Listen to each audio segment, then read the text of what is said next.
haunted by cheese.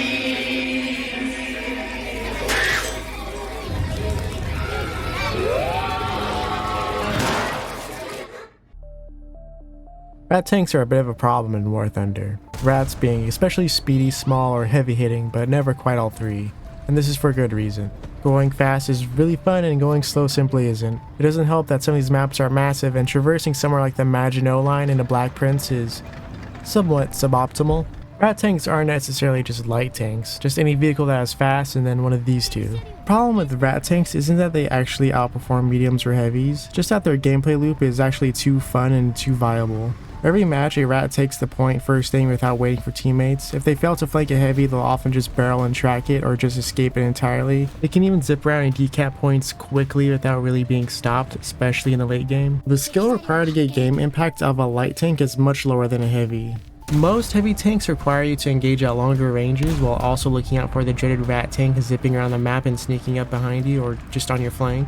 And even though you're a heavy tank with all that giant armor that actually just slows you down all the time, you could still be penned from the side by most rat tanks. Now this would have been just a heavy tanks are actually kinda bad video, but this is where we get into that scouting ability that most rat tanks have. Only light tanks get the scouting ability and they get assists basically just for looking at you and marking you on the map. Oh well, they don't actually have to look at you, because they can scout you through buildings too. To make this even better, a light tank can get an assist for scouting you, and then another for damaging you. It's like getting a pat on the back for being bad at the game. Not only that, but many rat tanks get the airstrike ability, which lowers the SP cost for airplanes, just by getting assists, specifically scouting assists. Now the cost for spawning a plane loaded with bombs is already not high enough, but now it can be even lower, and only requires you to scout someone. How fun.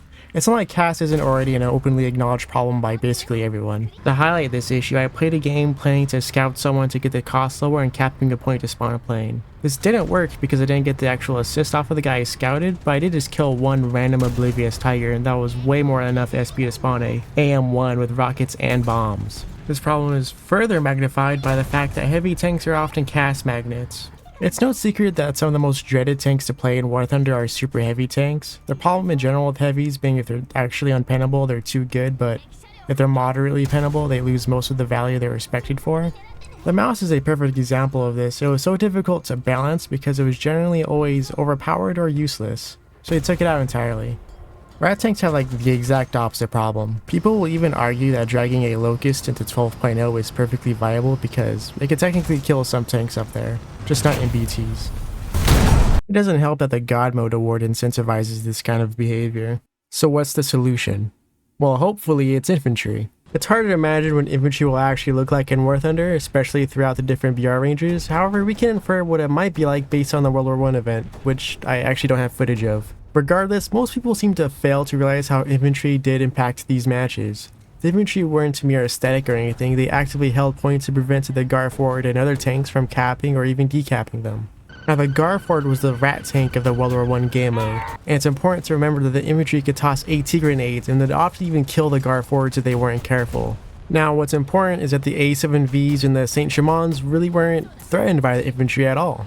They could just kill the infantry and then capture the point. It's not hard. I just hope at the very least infantry could serve as a deterrent to little rats that zip around and cap already captured points. It would also allow heavy tanks and medium tanks to play the role they played IRL much better. It's important to remember that tanks were ultimately meant to fight infantry and participate in combined arms warfare. They weren't really ever meant to fight tank on tank, just capable of it, and War Thunder could better reflect this. In real life, throughout history, the greatest tank killers have been dedicated AT guns in all their forms, aircraft, portable AT weapons used by infantry, artillery, mechanical breakdowns, a whole plethora of logistics problems, and then finally, tank-on-tank combat. Now, obviously having realistic mechanical breakdowns would quickly outpace CAS in the competition of most annoying ground RB features, and adding it would be suicide for Gaijin. Now, adding infantry could also be great for some rat tanks though, especially those of the SPAA persuasion. Assuming, of course, they're smart enough to not themselves get too close to enemy infantry, they could do a much better job than any other class of vehicle at actually killing that infantry. Just like in real life, whenever SPAA wasn't shooting at planes, which was most of the time, they simply pointed at ground targets and shredded their cover with autocannons. Now, provided a lot of SPAA has exposed crews, so they probably won't feel too good about it,